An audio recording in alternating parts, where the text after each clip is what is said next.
Mateus capítulo 9.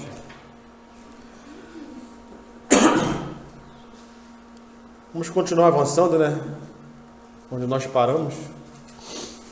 Mateus capítulo 9, versículo 18. Quem veio semana passada, ou retrasada, né? Semana passada nós estávamos enfermos e não teve reunião. Mas na semana retrasada, só fazendo uma recapitulação, pequeno resumo, né? Do que nós aprendemos, do que nós tocamos, nós falamos da vida de Mateus. Quem foi Mateus, né?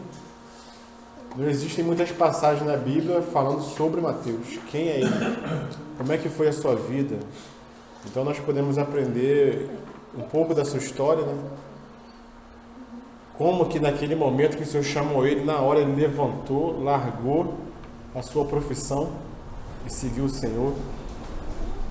Aquele banquete que ele fez para o Senhor, juntamente com os publicanos, que eram seus companheiros. E ali o Senhor sentado no meio dos publicanos, né? Aqueles fariseus indagaram: por que o seu mestre senta com pecadores e come com pecadores?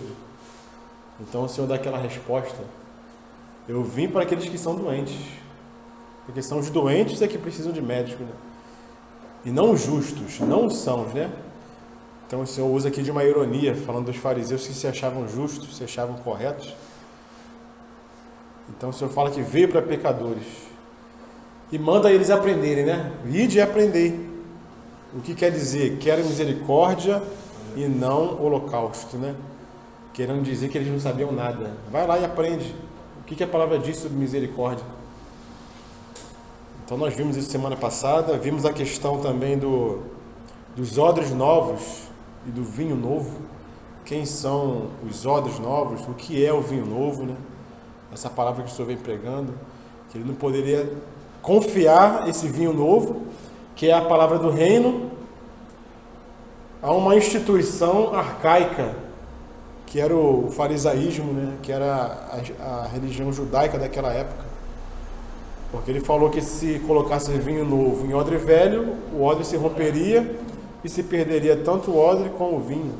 Então o vinho novo necessitaria de odres novos. Deveria a lei. Como que é, irmão? Deveria também a lei. A lei. Eles seguiam a lei, todos eles, até Jesus. Mas a doutrina de Jesus é pela graça. Sim, o Senhor faz uma nova interpretação da lei, né? É. Não como eles interpretavam. Tanto é que a gente viu no capítulo do Sermão do Monte, né? Ouvistes o que foi dito pelos antigos, mas eu vos digo. A lei era a mesma, mas o Senhor interpretava de uma outra maneira.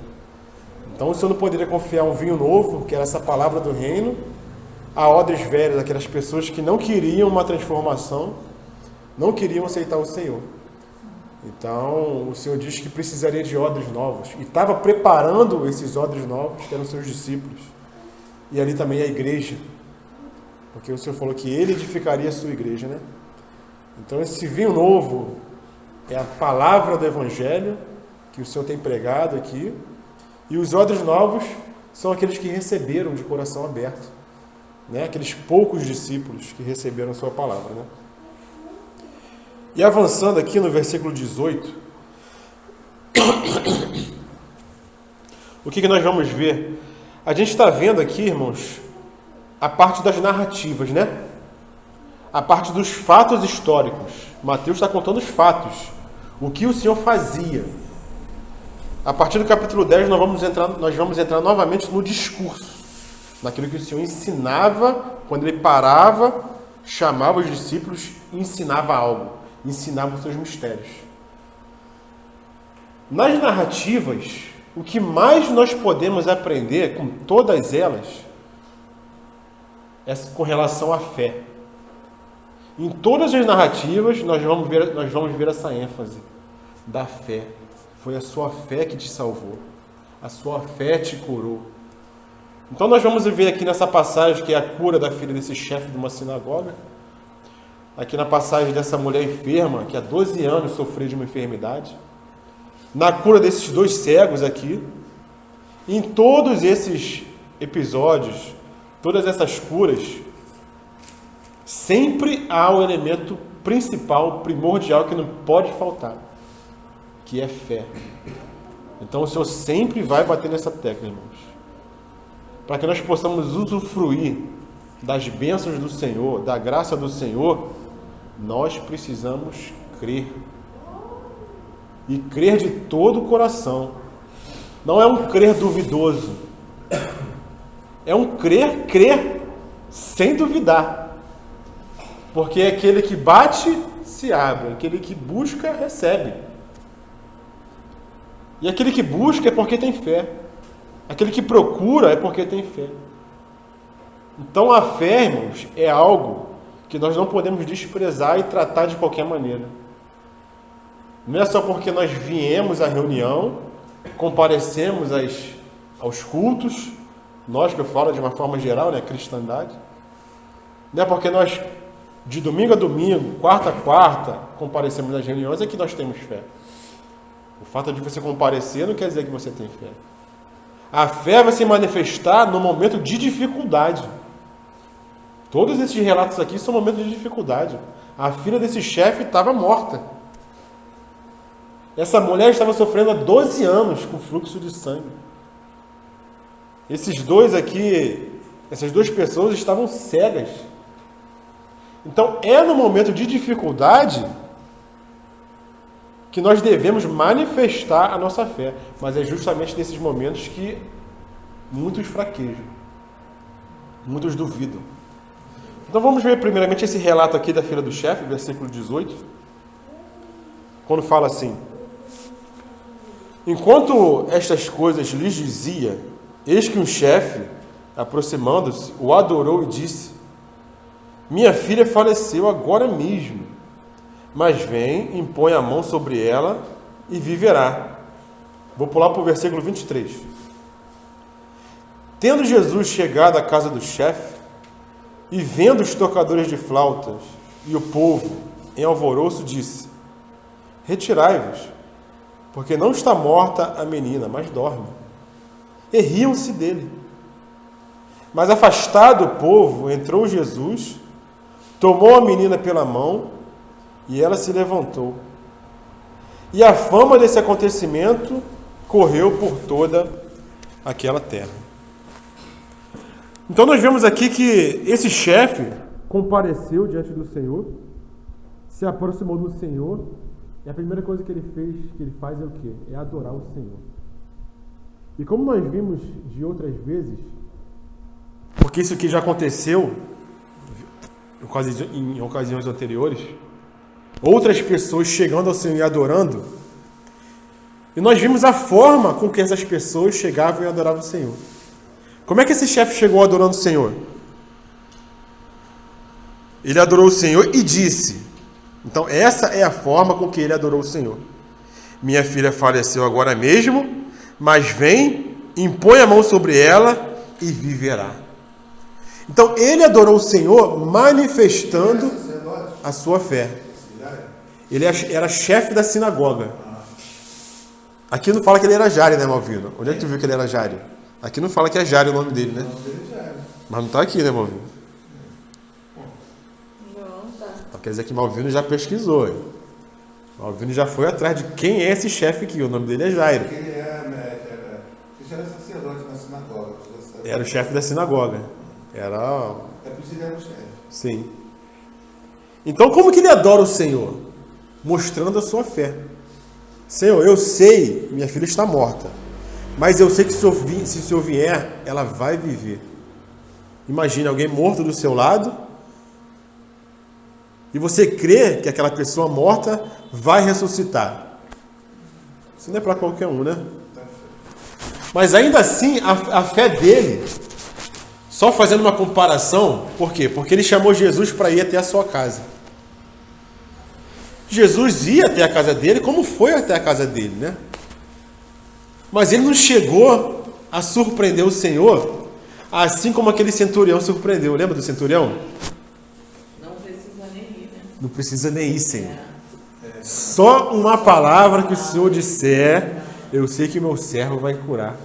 Vai ser curado. Comparando as duas pessoas, uma não era nem não era nem judeu. Não era nem judeu. E esse aí faz... Era gentil, né? Mas mesmo que o centurião não tivesse pedido para Jesus não ir na casa dele, o Senhor estava indo, né? Porque ele pediu, ele rogou, então vamos lá na sua casa. O Senhor ia lá e ia manifestar o milagre. Mas aquele centurião surpreendeu o Senhor. E o Senhor se admirou, né? Mas esse judeu aqui, esse chefe também mostrou sua fé, porque falou para o Senhor, adorou ele, dizendo que minha filha vai viver se o Senhor for lá. Então o Senhor pega e vai até a casa do chefe da sinagoga, né? E chegando lá, irmãos, o chefe nessa manifestação de fé ao Senhor, o que ele estava manifestando? Ele estava manifestando que reconhecia o Senhor como Messias. Como nós temos visto, muitos do povo reconheciam o Senhor como Messias. Mas o povo sofria daquele complexo de liderança, né? Que a gente falou, não lembra? O complexo de liderança. O que é complexo de liderança? Eles criam que o Senhor era Messias, porque eles estavam vendo tudo o que estava acontecendo. Eles estavam vendo o Senhor cumprir várias profecias e até indagavam, vem cá, esse aqui não é o filho de Davi? Aquele que estava prometido? Mas eles esperavam a liderança, os fariseus, também reconhecerem a messianidade de Cristo. Mas a liderança não reconhecia. Então o povo ficava ali crendo, mas esperando. O quê? Com medo dos fariseus. Porque os fariseus ameaçavam, né? Quem disser que ele é o Messias vai ser preso, vai sofrer retaliação. Então muitos aqui creram, todos esses aqui creram. O povo em si, ele cria. Tanto é que quando o Senhor entra em Jerusalém, antes de ser morto, o povo aclama ele, né? Quando ele entra naquele jumento, Hosana, Hosana, aquele que vem em nome do Senhor. Mas aquele mesmo povo que reconheceu o Senhor, logo depois, o que o povo estava gritando? Crucificam, crucificam. Por quê? Por causa da liderança. Então o povo no seu coração cria, mas a liderança exercia uma influência negativa com relação ao povo. Então parece que o povo ele sofria, como sofre hoje também, né? Ninguém faz nada se não tiver um líder direcionando, né? Ninguém toma uma atitude se não tiver alguém direcionando, né? O povo hoje em dia também sofre com esse complexo de liderança, né?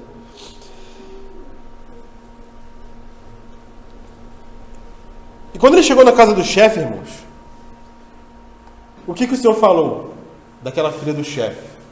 O chefe acreditava que era Jairo, né? E todos aqueles que estavam na casa acreditavam que a filha estava morta. Mas o Senhor falou o quê? Ela dorme. Então, graças ao Senhor, que todos aqueles que esperam no Senhor não morrem, mas dormem. Dormem no Senhor. O que é dormir no Senhor? A irmã Kátia fez essa indagação um tempo atrás, né? Quando a gente estava aqui em cima. O que é dormir no Senhor? O que é morrer? O que acontece depois da morte, né? Então o Senhor, ele usa essa expressão aqui, e em várias passagens nós vimos essa mesma expressão. Mas sempre se referindo a alguém que é do Senhor. Porque quem é do Senhor, na verdade, não morre. Na verdade, dorme. Na verdade, descansa. Mas dorme em que sentido? Não no sentido de que perdeu a consciência. No sentido de que, para essa esfera, para esse ambiente terrenal, a pessoa não sabe mais o que acontece. Então ela está em descanso. Então ela dorme no Senhor. Porque o Senhor fala que Ele não é Deus de mortos, mas Deus de vivos. Né? Então, o Senhor fala, não, ela dorme. Mas aquelas pessoas não entenderam o que Ele estava querendo dizer e fizeram o quê? Fizeram como Sara fez, né? Riram. Riram do Senhor. Como Sara, quando recebeu a promessa, né? Que depois de velha daria a luz a um filho. O que ela fez? Ela riu. Riu quer dizer o quê? Descrença. Desconfiança, falta de fé. Então essas pessoas aqui riram, porque o Senhor falou, ela não está morta, ela dorme. E com certeza ali as pessoas conferiram se aquela criança, se aquela filha estava respirando, se tinha alguma coisa, se tinha batimento, né? E constataram que ela estava morta. Então eles falaram, lá em Marcos, né? Vamos lá em Marcos. A mesma passagem, porque a passagem de Marcos é mais completa, né? Marcos 5.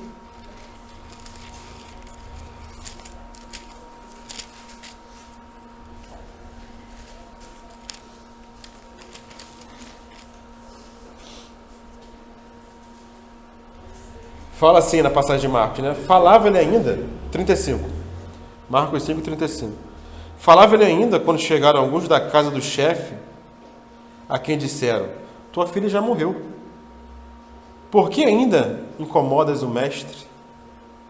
Mas Jesus, sem acudir a tais palavras, disse ao chefe da sinagoga, não temas, crê somente.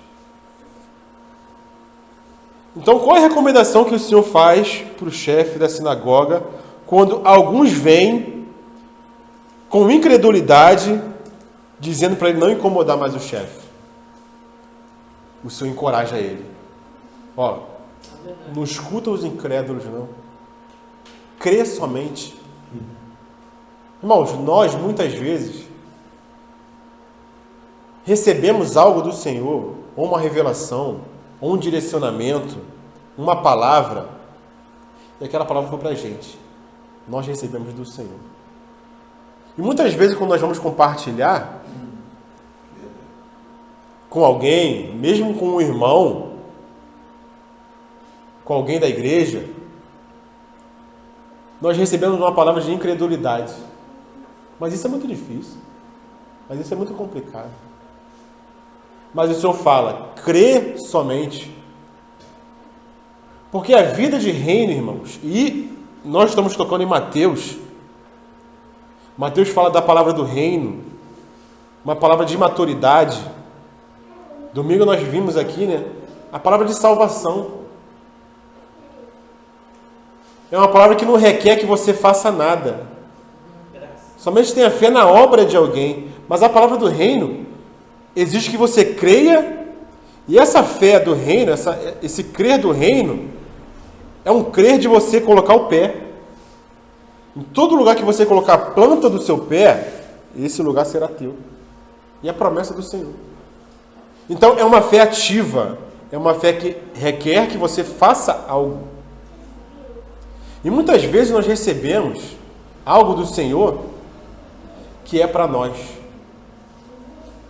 Porque muitos, mesmo no meio da igreja, não creem da forma que nós cremos.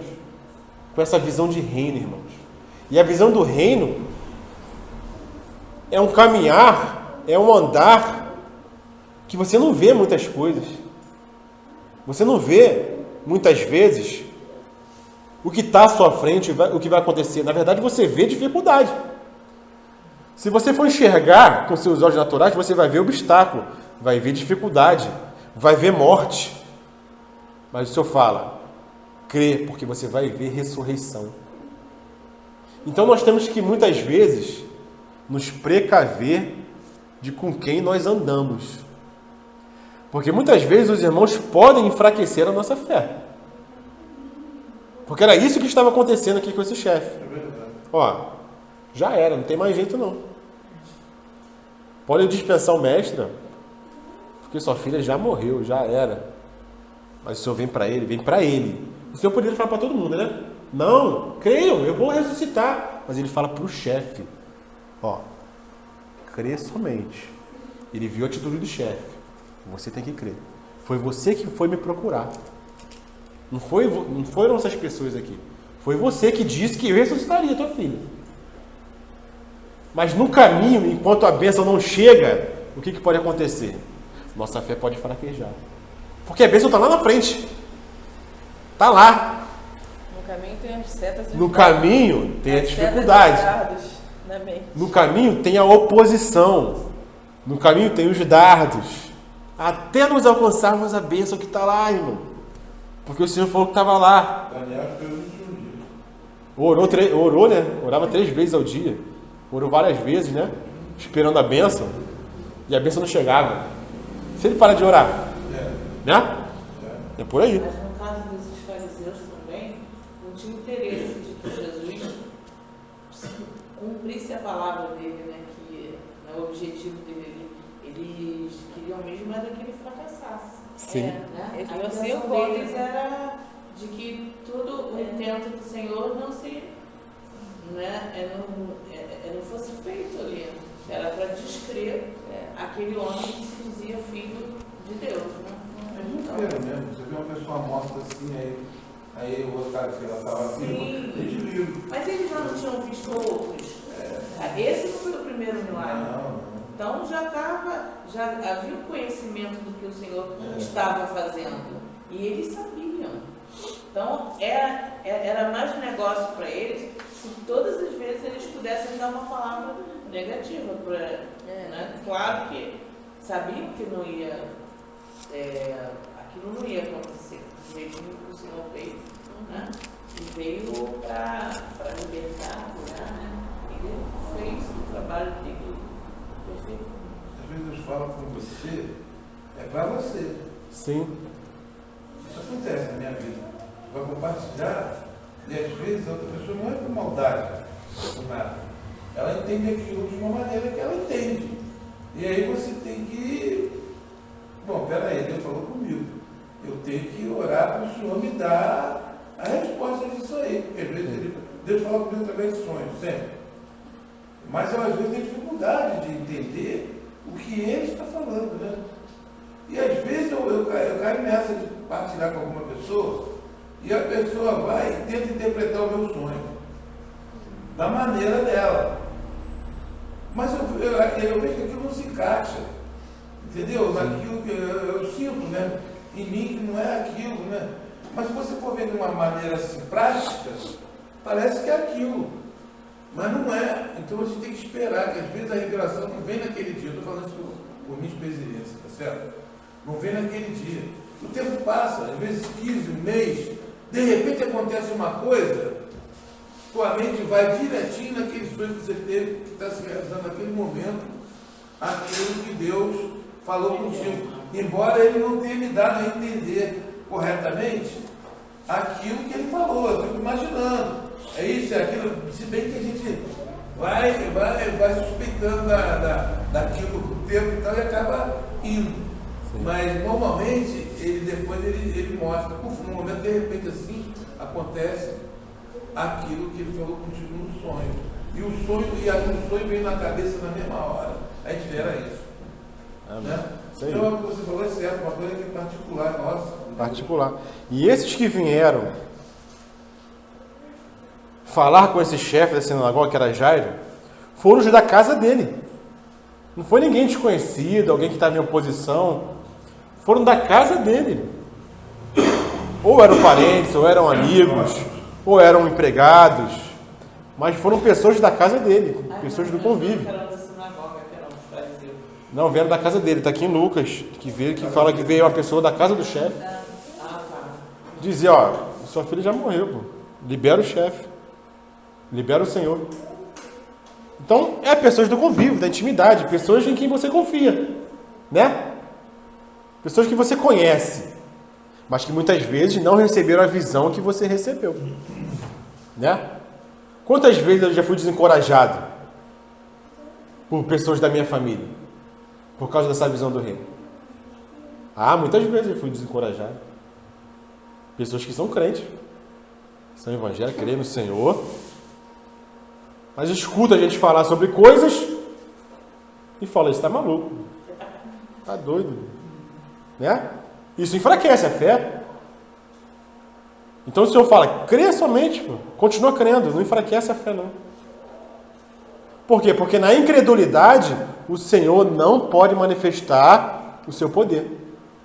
Vamos abrir lá em Mateus, capítulo 13.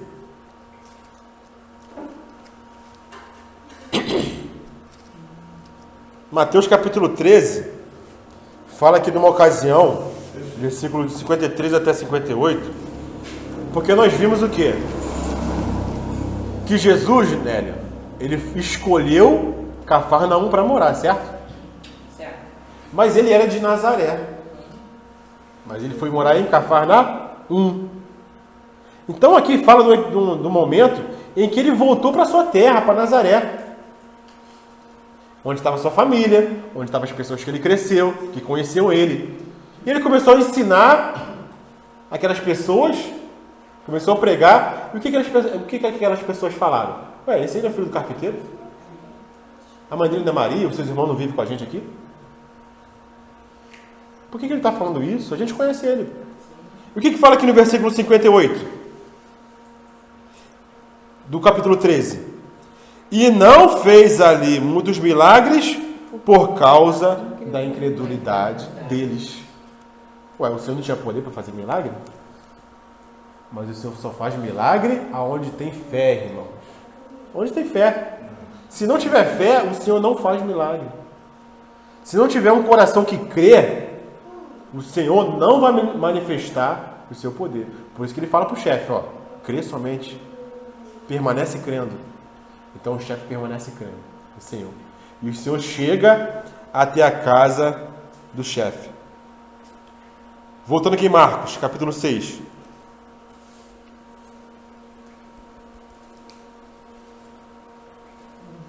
Marcos 6,37. Contudo, não permitiu que alguém o acompanhasse. Ou seja, os incrédulos têm que ficar do lado de fora. Os incrédulos não podem participar, irmãos. Eles não podem ver o milagre. Ele só permitiu o chefe, Pedro e os irmãos Tiago e João. Versículo 38. Chegando à casa do chefe da sinagoga, viu Jesus do alvoroço, os que choravam e os que pranteavam muito. Ao entrar, versículo 39, Marcos 6,39. Marcos 5,39, desculpa. Perdão, irmãos, perdão. Marcos 5,39.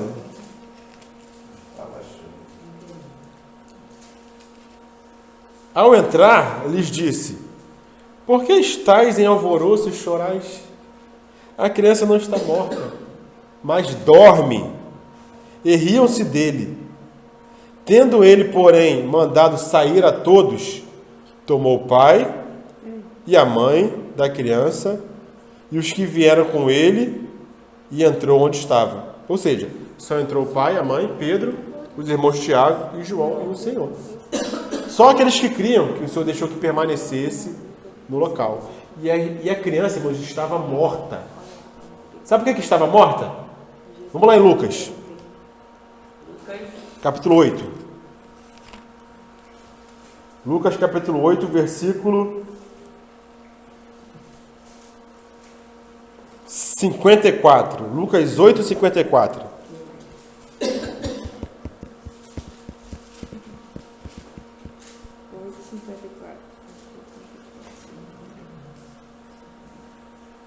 Fala assim: entretanto, ele, tomando-a pela mão, disse-lhe em voz alta: menina, levanta-te.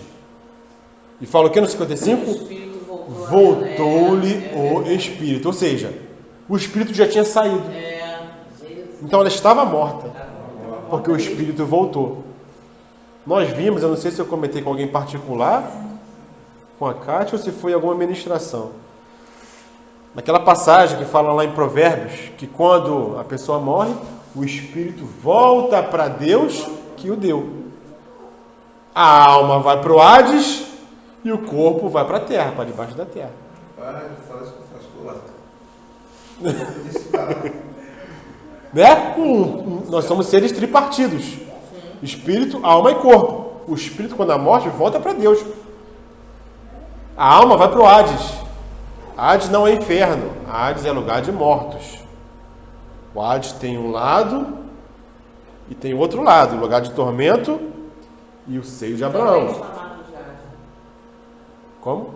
No lugar de tormento também é Hades? Sim, o Hades tem um lugar de tormento e tem o seio de Abraão, que é onde os salvos vão na sua morte, Chama de paraíso. que chama de paraíso. Alguns creem que paraíso é terceiro céu. Eu creio que o paraíso É o mesmo seio de Abraão que fica no Hades, no seio da terra, que é dividido por um abismo, que de um lado é o lugar de tormento. Quem não é salvo vai para esse lugar de tormento. Então o Espírito volta para Deus. Então na ressurreição, no versículo 54, 55 fala: voltou-lhe o Espírito. Por quê? Porque ela estava morta e ressuscitou. Ela imediatamente se levantou e ele mandou que lhe dessem de comer. Comer na taça. Ela chegou para comer, com fome. Foi. Amém, irmãos? Amém. Então o Senhor precisa de fé. O Senhor é todo poderoso, é soberano, mas para que a sua fé se manifeste, ele precisa que haja, para que o seu poder se manifeste, ele precisa que haja fé. Se houver incredulidade, o milagre não acontece. Marcos capítulo 9, irmãos. Marcos capítulo 9, versículo 24. Marcos 9, 24. Nós podemos até duvidar, irmãos, mas precisamos pedir a ajuda do Senhor. Por quê? Porque aqui em Marcos 9, 24, é um outro episódio em que um pai leva um menino endemoniado para os discípulos curarem e os discípulos não conseguem curar. Então, esse pai vai até o Senhor. Mas ele ficou duvidoso. Poxa, ele levei para os seus discípulos. Os discípulos não conseguiram. Então, o que ele fala para o Senhor aqui? Versículo 21. Olha só. Perguntou Jesus ao pai do menino: há quanto tempo isso lhe sucede? Desde a infância, respondeu. E muitas vezes o tem lançado no fogo e na água para o matar. Agora, olha só o que o pai falou, irmãos. Mas, se tu podes alguma coisa, tem compaixão de nós e ajuda-nos. Olha só. Nossa, eu vi, né? Como ele se refere, como ele pede ajuda do Senhor. Mas, se tu pode alguma coisa, ou seja, manifestou um coração duvidoso. Ele foi ao Senhor em busca de ajuda. Ele tinha fé, porque ele foi até o Senhor. Mas era uma fé que duvidava. A gente não é assim muitas vezes? A gente tem uma fé que duvida muitas vezes. Eu sei que o Senhor faz, eu vou orar para que o Senhor faça isso. Mas eu não sei se o Senhor vai fazer, eu não sei se... Melhor ir no médico logo? Eu vou no Não sei médico se logo. você já entendeu? pediu, creio, Eu vou no médico, mas eu vou orar também. É, a gente A minha é fica assim. um pouquinho diferente, tá? Assim, Fala.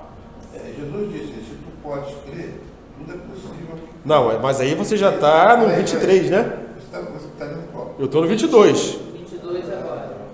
É quando o pai fala para o Senhor, né? Mas se tu podes alguma coisa, tem compaixão de nós. Então qual que é a resposta do Senhor? Ao que lhe respondeu Jesus: se podes. É como se o Senhor fala assim: como que é? Se pode. Se podes. Aí ele fala: tudo é possível ao que crê. Não é se podes.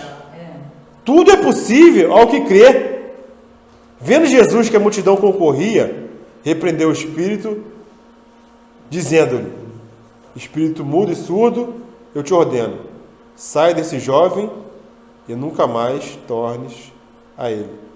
Mas antes do versículo 24, fala assim: imediatamente o pai do menino exclamou com lágrimas: eu creio, ajuda-me na minha incredulidade.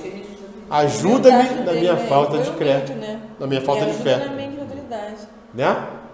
Ele queria crer. Mesma coisa que ele falou para o chefe da sinagoga: ó, crê somente, não duvida não. Cuidado com essas pessoas aí que estão tentando impedir a sua fé. Crê somente. E aquele chefe permaneceu crendo e viu a sua filha ser ressuscitada. Assim como esse pai que estava duvidoso: Senhor, me ajuda na minha incredulidade, me ajuda na minha falta de fé.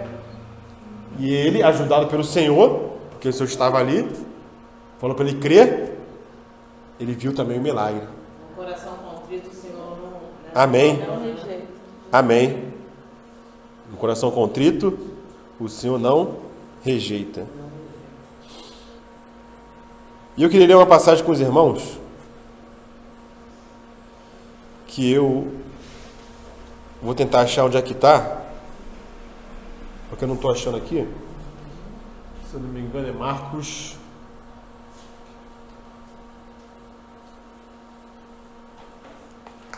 Deixa eu achar aqui, irmãos. Eu vou achar, só não sei se eu vou achar agora. Marcos 6. Achei. Marcos 6, versículo 6. Por quê? Que eu estou trazendo essa passagem para os irmãos. Porque é aquela passagem que eu li para os irmãos, de que o Senhor voltou para a sua terra de Nazaré, né? E que o Senhor não fez ali muitos milagres. E nós vimos em muitas passagens que o Senhor ele se admira de quê? O que o Senhor se admira? Da fé. Da fé. A fé maravilha o Senhor. O Senhor fica maravilhado com a fé. Mas tem outra coisa que também que o Senhor fica admirado. Os irmãos sabem que a admiração tem dois sentidos, né? A admiração tem um aspecto positivo, mas também tem um aspecto negativo, né? Às vezes a gente se admira de algo ruim. Como é que pode acontecer isso? Vamos ler no versículo 6, do capítulo 6 de Marcos. O que está escrito lá? Alguém pode ler, irmão? Admirou-se da incredulidade deles. O Senhor também se admira da falta de fé. O Senhor se admira da incredulidade. E por que o Senhor se admirou da incredulidade? Porque eles sabiam e viram muitas coisas do Senhor fazendo. Eles viam. Como que pode vocês não crerem? Vocês não estão vendo? Só porque eu sou daqui, só porque vocês me viram crescer, só porque vocês conhecem minha mãe, sabem que eu sou filho do carpinteiro. Então vocês se acham maior do que eu porque eu sou filho do carpinteiro? Sim. Vocês me viram crescer, então quer dizer que eu não posso fazer milagres? Eu sou o filho de Deus. Como quem diz, né? Eu sou o filho de Deus. Eu sou o Messias. Então o Senhor também se admira, irmãos, da falta de fé. Mas ele fica admirado no sentido negativo. Amém? Eu vou avançar um pouco mais em Mateus, capítulo 9. Porque no meio do caminho, o que aconteceu? Quando o Senhor estava indo para a casa do chefe, eis que uma mulher aparece.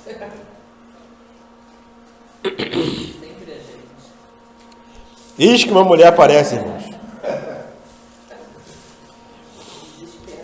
Porque o Senhor caminhava em direção à casa do chefe e tinha uma multidão ao seu redor, mas uma mulher que sofria de uma enfermidade há 12 anos,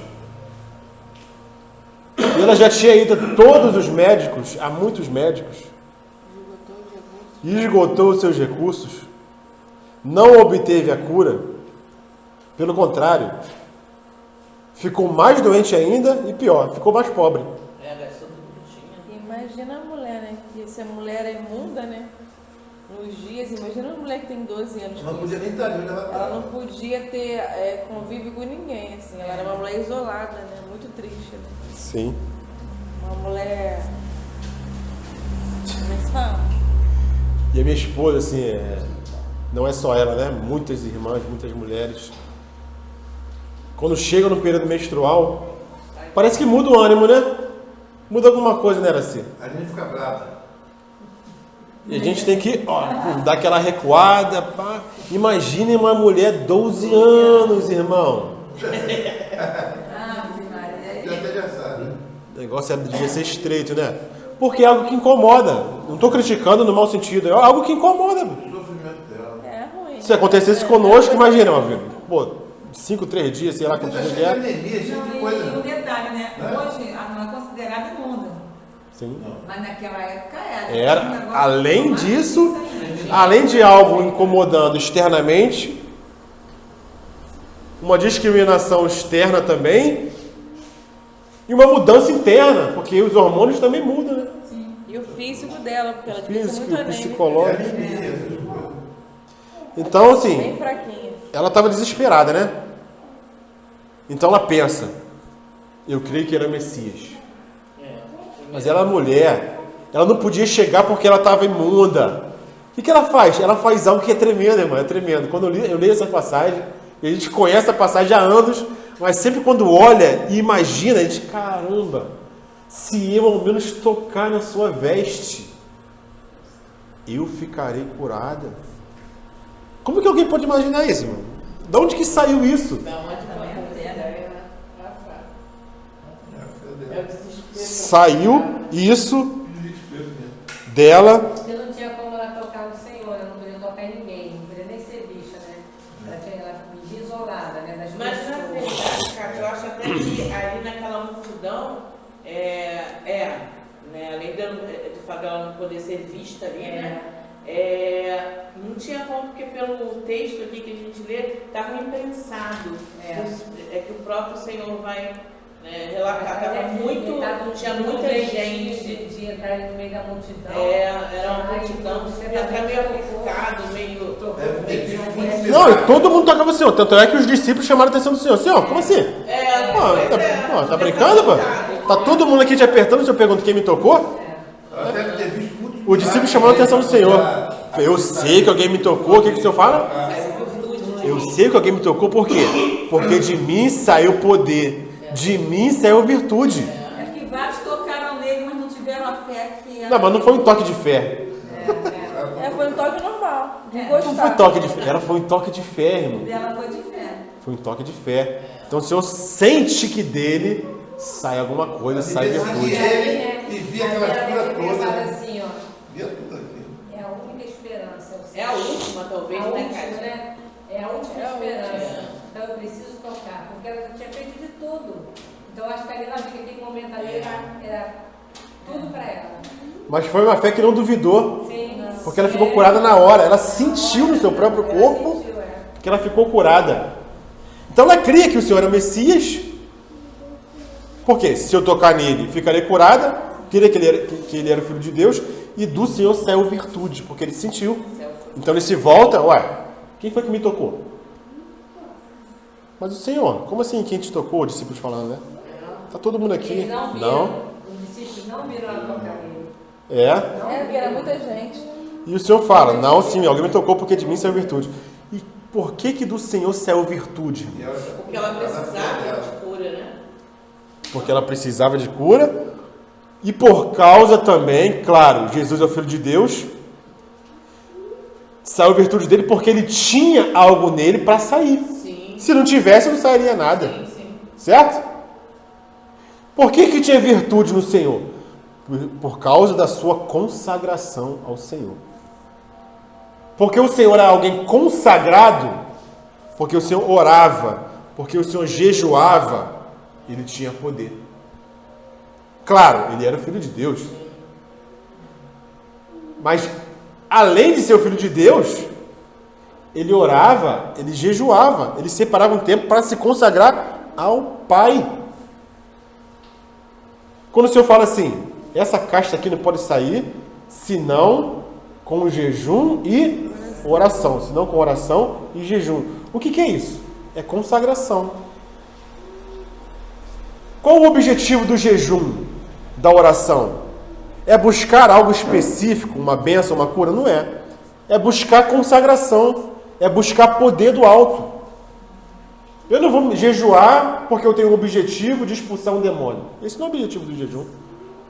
O objetivo do jejum é você ter intimidade com o Pai e nessa intimidade você vai crescendo em virtude, vai crescendo em poder, porque você vai se consagrando. Então, a virtude foi dispensada para aquela mulher porque ela manifestou fé e porque o Senhor tinha consagração. Vamos ver duas passagens para a gente entender como que isso acontece.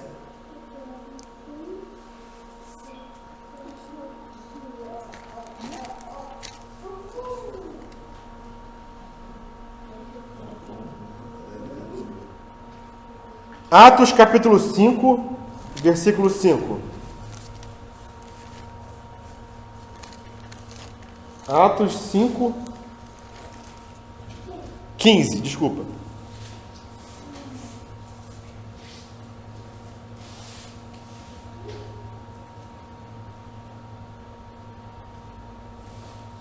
Pode ler?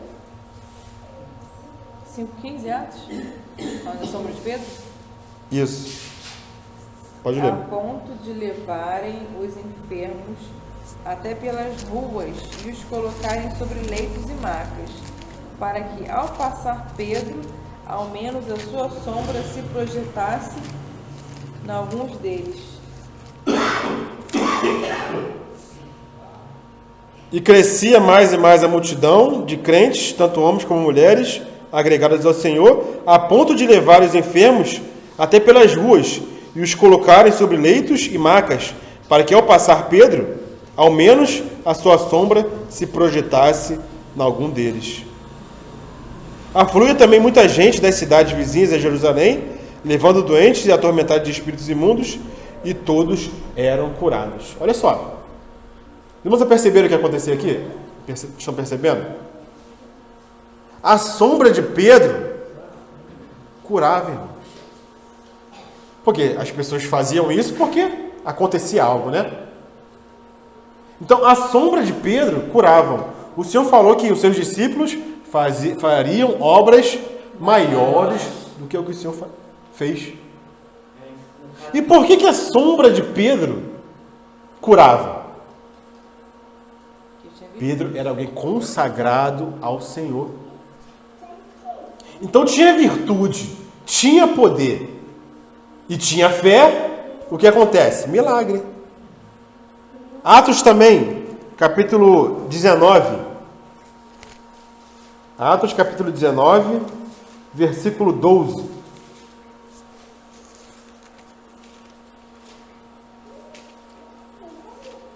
Versículo 11.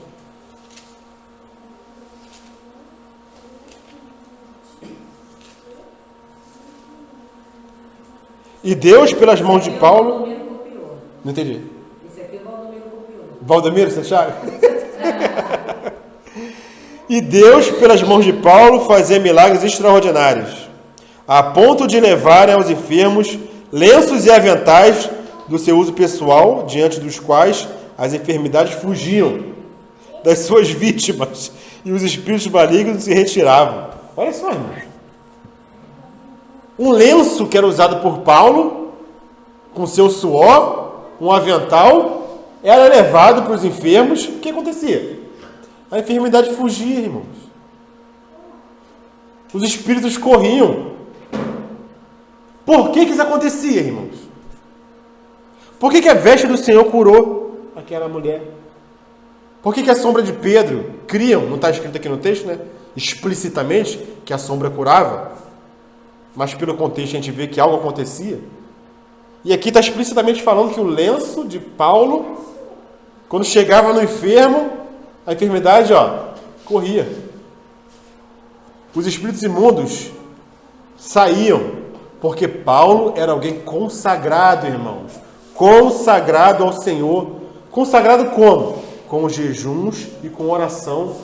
Tempo separado ao Senhor. Então, irmãos, a virtude associada à fé, o poder associado à fé, a consagração associada à fé, aí é o mover de Deus. Muitas vezes o que falta para a gente? Consagração. Outras vezes o que falta? Falta fé. Então que nós possamos nos consagrar, irmãos, verdadeiramente, com jejuns e com orações. Quando jejuares, quando orares, é algo seu com o Senhor. E nós temos que aprender a jejuar, irmãos. Nós temos que aprender a jejuar.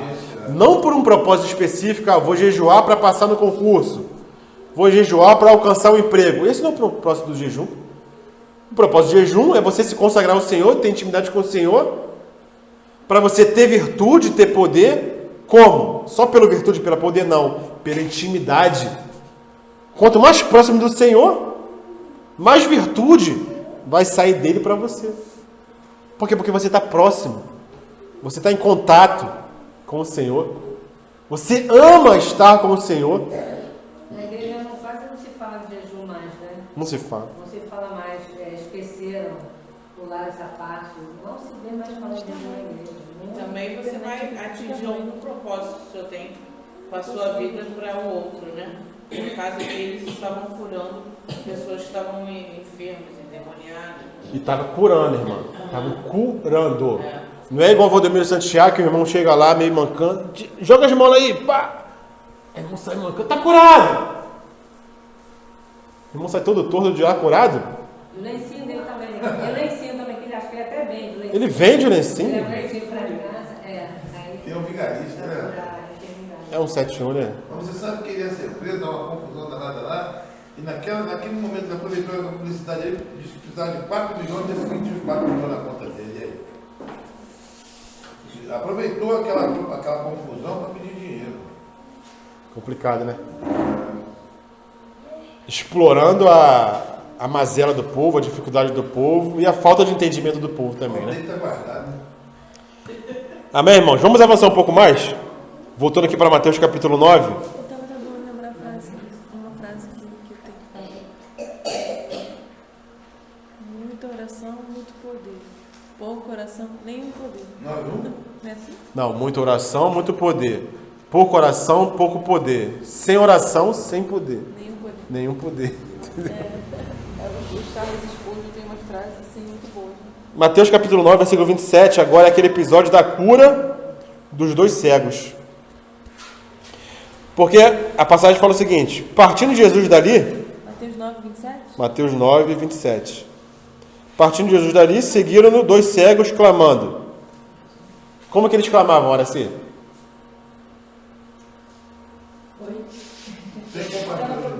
Mateus 9, 27. Tem compaixão de mim, filho de Davi. Tem compaixão de nós, filhos de Davi. Tem compaixão? Malvino, como é que fala a tua versão? E passando Jesus dali, seguiram 2 cegos clamando e dizendo: tem compaixão de nós. Alguém tem uma versão diferente? De Davi. Hein? Tem versões que falam o seguinte: partindo Jesus dali, seguiram 2 cegos clamando: tem misericórdia de mim, filho de Davi. Então essa palavra que foi traduzida como compaixão também pode ser traduzida como misericórdia. Tendo ele entrado em casa, aproximaram-se os cegos e Jesus perguntou-lhes: credes que posso fazer isso? Responderam-lhe: sim, Senhor. Então lhes tocou os olhos, dizendo: faça-se conforme a vossa fé. E abriram-se os olhos. Jesus, porém, os advertiu severamente, dizendo: acautelai-vos de que ninguém vos saiba. Saindo eles, porém, divulgaram-lhe a fama por toda aquela terra. Ou seja, mais uma cura do Senhor. Os 2 cegos chegam a ele, pede cura, e ele sai dali enxergando. Amém? Amém. Mas eu queria tocar em algo de riqueza dessa passagem. Por quê? Porque eles pedem misericórdia. Eles pedem compaixão para o Senhor. E nós vimos no domingo o que é misericórdia. Os irmãos estão lembrados? E nós vimos também o que é graça. Misericórdia, ela atua no campo negativo. Enquanto graça atua no campo positivo. Ou seja, a graça, ela traz algum benefício material, visível. A graça verdadeiramente traz uma bênção. Enquanto a misericórdia, ela suprime algo que nós merecemos, que é a condenação, que é a morte. Então eles pedem misericórdia para o Senhor. E misericórdia é uma coisa, mas graça é outra coisa. E tem uma palavrinha ali embaixo de graça, que é o que, irmão? Fé. A graça, para se manifestar, como nós temos visto, tanto na vida dessa irmã que tinha um fluxo de sangue, tanto na vida da filha do chefe, que foi ressuscitada, ela necessita de fé para se manifestar. Então, quando esses 2 cegos pedem misericórdia, nós vimos que o que segue a graça? O que segue a misericórdia? Desculpa. A graça.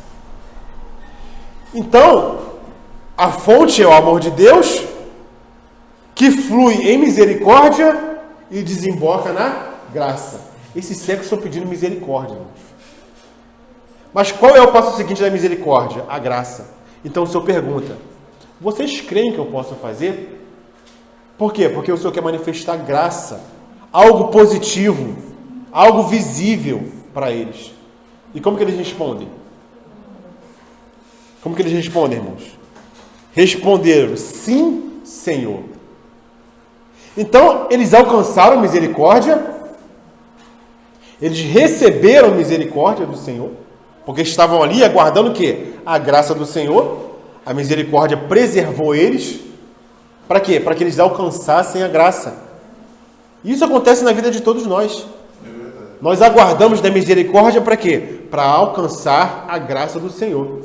Mas só vamos alcançar essa graça como, irmãos? Com a mesma pergunta que o Senhor faz aqui para eles.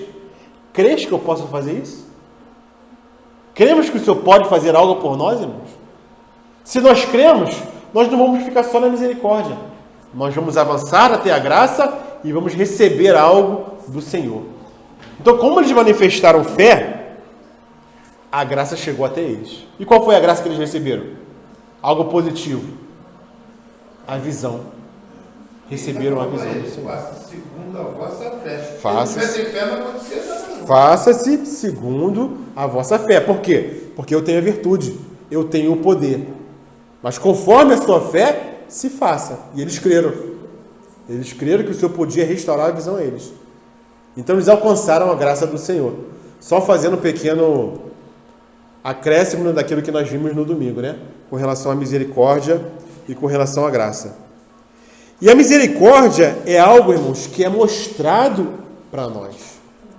O Senhor sempre mostra misericórdia para nós, para todos os seres humanos.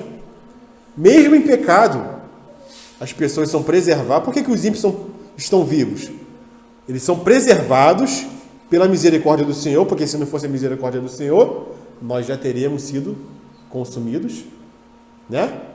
Por isso que todos os pecadores, os ímpios, recebem misericórdia.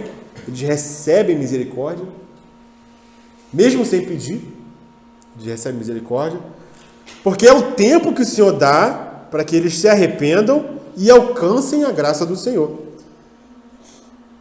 Então o Senhor mostra misericórdia. Eu queria fazer uma pequena diferença aqui entre receber misericórdia e achar graça. Por que fala que é receber misericórdia e achar graça? Porque a graça tem que ser buscada. Não são todos que recebem a graça. Enquanto que a misericórdia, nesse sentido, é para todo mundo. A misericórdia do Senhor se renova toda manhã. Se ela não se renovasse toda manhã, nós já teríamos sido consumidos. Mas a graça nós temos que achar. Por quê? Porque é uma busca. O chefe buscou, ele buscou o Senhor, então ele está buscando alguma coisa, e ele achou graça. Essa mulher enferma, ela estava buscando graça, então ela achou. Os cegos estavam buscando graça, a cura, então eles acharam graça. Vamos abrir lá em Hebreus, capítulo 4, versículo 16. Hebreus 4, 16.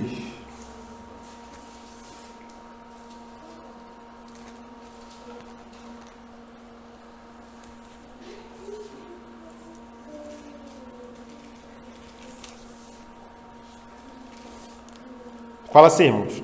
Acheguemo-nos, portanto, confiadamente junto ao trono da graça, a fim de quê? De receber misericórdia e acharmos graça para socorro em ocasião oportuna.